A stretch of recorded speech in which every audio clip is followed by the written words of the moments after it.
Santoral, 4 de octubre. San Francisco de Asís. Oh Señor, haz de mí un instrumento de tu paz. Donde hay odio, que lleve yo el amor. Donde haya ofensa, que lleve yo el perdón. Donde haya discordia, que lleve yo la unión. Donde haya duda, que lleve yo la fe. Donde haya error, que lleve yo la verdad. Donde haya desesperación, que lleve yo la alegría. Donde haya tinieblas, que lleve yo la luz. Oh Maestro, haced que yo no busque tanto ser consolado, sino consolar. Ser comprendido, sino comprender. Ser amado como amar, porque es dando que se recibe, y perdonando que se es perdonado, muriendo que se resucita la vida eterna. Amén.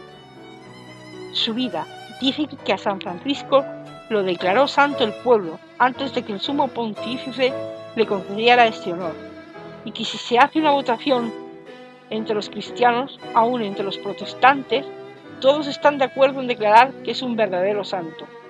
Todos, aún los no católicos, lo quieren y lo estiman. Nació en Asís, Italia, en 1118. Su madre se llamaba Pica y fue sumamente estimada por él durante toda su vida. Su padre era Pedro Bernardone, un hombre muy admirador y amigo de Francia, por lo cual le puso el nombre de Francisco, que significa el pequeño Francesito. Cuando joven a Francisco, lo que le agradaba era asistir a las fiestas y paseos y reuniones con mucha música. Su padre tenía uno de los mejores almacenes de ropa en la ciudad, y el muchacho le sobraba el dinero. Los negocios y el estudio no le llamaban la atención, pero tenía la cualidad de no negar un favor o una ayuda a un pobre, siempre que pudiera hacerlo. Tenía 20 años cuando hubo una guerra entre Asís y la ciudad de Perugia. Francisco salió a combatir por su ciudad y cayó prisionero de los enemigos. La prisión duró 1 año, tiempo que él aprovechó para meditar y pensar seriamente en la vida. Al salir de la prisión se incorporó otra vez en el ejército de su ciudad y se fue a combatir a los enemigos. Se compró una armadura sumamente elegante y el mejor caballo que encontró, pero por el camino se le presentó un pobre militar que no tenía con qué comprar armadura ni caballería, y Francisco, conmovido, le regaló todo su lujoso equipo militar. Esa noche en sueños sintió que le presentaban en cambio de lo que él había obsequiado unas armaduras mejores para enfrentarse a los enemigos del espíritu. Francisco no llegó al campo de batalla porque se enfermó, y en plena enfermedad oyó que una voz del cielo le decía: ¿por qué dedicarse a servir a los jornaleros en vez de consagrarse o servir al jefe supremo de todos? Entonces se volvió a su ciudad, pero ya no a divertirse y parrandear, sino a meditar en serio acerca de su futuro. La gente, al verlo tan silencioso y meditabundo, comentaba que Francisco probablemente estaba enamorado. Él comentaba: si estoy enamorado, sí, estoy enamorado, y de la novia más fiel y más pura y santificadora que existe. Los demás no sabían de quién se trataba, pero él sí sabía muy bien que estaba enamorado de la pobreza, o sea, de una manera de vivir que fuera lo más parecido posible al modo totalmente pobre como vivió Jesús. Y se fue convenciendo de que debía vender todos sus bienes y darlo a los pobres. Paseando un día por el campo encontró un leproso lleno de llagas y sintió un gran asco hacia él, pero sintió también una inspiración divina que le decía que si no obramos contra nuestros instintos nunca seremos santos. Entonces se acercó al leproso y, venciendo la espantosa repugnancia que sentía, le besó las llagas. Desde que hizo este acto heroico, logró conseguir de Dios una gran fuerza para dominar sus instintos y poder sacrificarse siempre a favor de los demás. Desde aquel día empezó a visitar a los enfermos en los hospitales y a los pobres, y les regalaba cuanto llevaba consigo. Un día, rezando ante un crucifijo en la iglesia de San Damián, le pareció oír que Cristo le decía 3 veces: Francisco, tienes que reparar mi casa, porque está en ruina. Él creyó que Jesús le mandaba arreglar las paredes de la iglesia de San Damián, que estaban muy deterioradas, y se fue a su casa y vendió su caballo y una buena cantidad de telas del almacén de su padre, y le trajo dinero al padre capellán de San Damián, pidiéndole que lo dejara quedarse allí, ayudándole a reparar esa construcción que estaba en ruinas. El sacerdote le dijo que le aceptaba el quedarse allí, pero que el dinero no lo aceptaba. Le tenía temor a la dura reacción que iba a tener su padre, Pedro Bernardone. Francisco dejó el dinero en una ventana, y al saber que su padre enfurecido venía a castigarlo, se escondió prudentemente, pero Bernardone demandó a su hijo Francisco ante el obispo, declarando que lo desheredaba y que tenía que devolver el dinero conseguido con las telas que había vendido. El prelado devolvió el dinero al airado papá, y Francisco, despojándose de su camisa, de su saco y de su manto, los entregó a su padre diciéndole: «Hasta ahora he sido el hijo de Pedro Bernardone. De hoy en adelante podré decir: Padre nuestro que estás en los cielos». El señor obispo le regaló el vestido de uno de sus trabajadores del campo, una sencilla túnica de tela ordinaria, amarrada a la cintura de un cordón. Francisco trazó una cruz con tizo sobre su nueva túnica, y con esta vestirá y pasará el resto de su vida. Este será el hábito de sus religiosos después, el vestido de un campesino pobre, de un sencillo obrero. Se fue por los campos orando y cantando. Unos guerrilleros lo encontraron y le dijeron: «¿Usted quién es?». Él respondió: «Yo soy el heraldo, mensajero del gran rey». Los otros no entendieron qué les quería decir con esto, y en cambio de su respuesta le dieron una paliza. Él siguió la misma de contento, cantando y rezando a Dios. Después volvió a Asís a dedicarse a levantar y reconstruir la iglesia de San Damián, y para ello empezó a recorrer las calles pidiendo limosna. La gente que antes le había visto rico y elegante y ahora lo encontraban pidiendo limosna y vestido tan pobremente, se burlaban de él. Pero consiguió con que reconstruir el pequeño templo, la Porciúncula. Este nombre es queridísimo por los franciscanos de todo el mundo, porque en la capilla llamada así fue donde Francisco empezó su comunidad. Porciúncula significa pequeño terreno. Era una finquita chiquitita con una capilla en ruinas. Estaba a 4 kilómetros de Asís.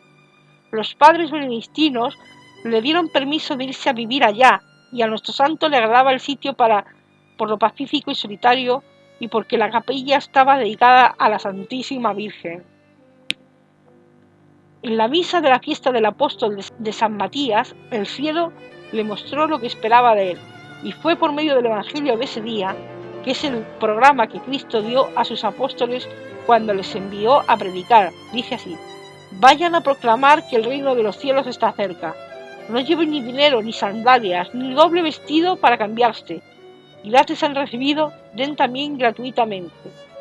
Francisco tomó esto a la letra y se propuso dedicarse al apostolado, pero en medio de la pobreza más estricta, cuando San Buenaventura, que se encontró con el santo, un hombre a quien un cáncer le había desfigurado horriblemente la cara, el otro intentó arrodillarse a sus pies, pero Francisco se lo impidió y le dio un beso en la cara, y el enfermo quedó instantáneamente curado, y la gente le decía: «No se sabe qué admirar más, si al beso o al milagro». El primero que se unió a su vida de apostolado fue Bernardo de Quintavalle, un rico comerciante de Asís, el cual invitaba con frecuencia a Francisco a su casa, y por la noche se hacía el dormido y veía que el santo se levantaba y empleaba muchas horas dedicado a la oración, repitiendo: «Mi Dios y mi todo». Le pidió que lo admitiera como discípulo, vendió todos sus bienes y le dio a los pobres, y se fue a acompañarle a su Porciúncula. El segundo compañero fue Pedro de Cataneo, canónigo de la Catedral de Asís. El tercero fue Fray Gil, célebre por su sencillez. Cuando ya Francisco tenía 12 compañeros, se fue a Roma a pedirle al Papa que aprobara su comunidad. Viajaron a pie, cantando y rezando, llenos de felicidad, y viviendo de las limosnas que la gente le daba. En Roma no querían aprobar esta comunidad, porque no le parecía demasiado rígida en cuanto a pobreza. Pero al fin un cardenal dijo: «No les podemos prohibir que vivan como mandó Cristo en el Evangelio».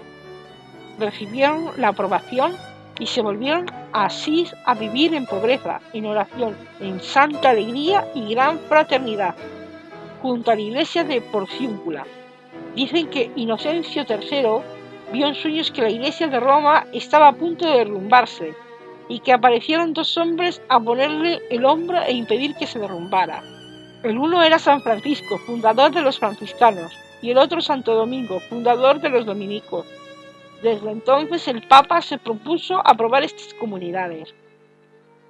A Francisco le atacaban a veces terribles tentaciones, impuras.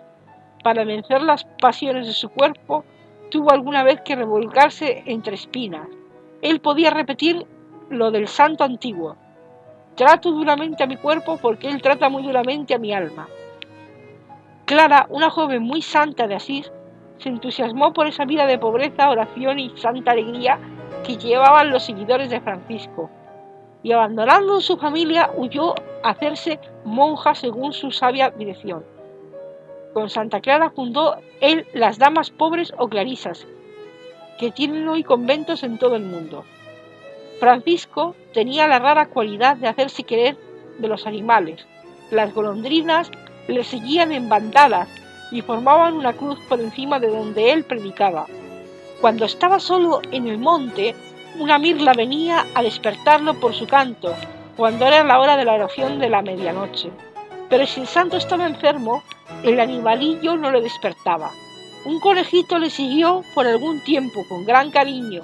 Dicen que un lobo feroz le obedeció cuando el santo le pidió que dejara de atacar a la gente. Francisco se retiró por 40 días al monte Albernia a meditar, y tanto pensó en las heridas de Cristo que al tiempo se formaron las mismas heridas en las manos, en los pies y en el costado. Los seguidores de San Francisco llegaron a ser tan numerosos que en el año 1219, en una reunión general llamada el Capítulo de las Esteras, se reunieron en Asís más de 5.000 franciscanos. El santo le emocionaba mucho ver que en todas partes aparecían vocaciones y que de las más diversas regiones le pedían que les enviara a sus discípulos tan fervorosos a que predicaran.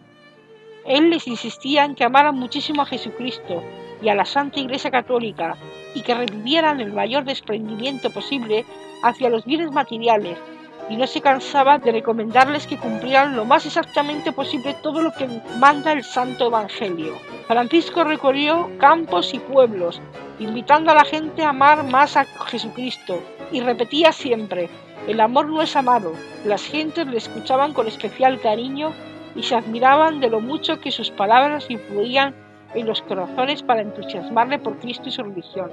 Dispuso ir a Egipto a evangelizar al sultán y a los maometanos, pero ni el jefe musulmán ni sus fanáticos seguidores quisieron aceptar sus mensajes. Entonces se fue a Tierra Santa a visitar en devota peregrinación a los santos lugares donde Jesús nació, vivió y murió: Belén, Nazaret, Jerusalén, etc. En recuerdo de estas piadosas visitas suyas, los franciscanos estaban encargados desde hace siglos de custodiar los santos lugares de Tierra Santa. Por no cuidarse bien de las clientísimas arenas del desierto de Egipto, se enfermó de los ojos y cuando murió estaba casi completamente ciego. Un sufrimiento más que el Señor le permitía para que ganara más premios para el cielo. San Francisco, que era un verdadero poeta y le encantaba recorrer los campos cantando bellas canciones, compuso un himno a las criaturas, en el cual alaba a Dios por el sol y la luna y la tierra y las estrellas, el fuego y el viento, el agua y la vegetación. Alabado sea mi Señor por el hermano sol y la madre tierra, y por los que saben perdonar, etc. Le agradaba mucho cantarlo y hacerlo aprender a los demás, y poco antes de morir hizo que sus amigos lo cantaran en su presencia. Su saludo era paz y bien. Cuando solo tenía 44 años sintió que le llegaba la hora de partir a la eternidad. Dejaba fundado la comunidad de franciscanos y la de las hermanas Clarisas. Con esto contribuyó enormemente a enfervorizar la Iglesia Católica y a extender la religión de Cristo por todos los países del mundo. Los seguidores de San Francisco, franciscanos, capuchinos, clarisas, etc., son el grupo religioso más numeroso que existe en la Iglesia Católica. El 3 de octubre de 1226, acostado en el duro suelo, cubierto con un hábito que le habían prestado de limosna, y pidiendo a sus seguidores que amen siempre como Cristo los ha amado, murió como había vivido, lleno de alegría, paz y de amor a Dios.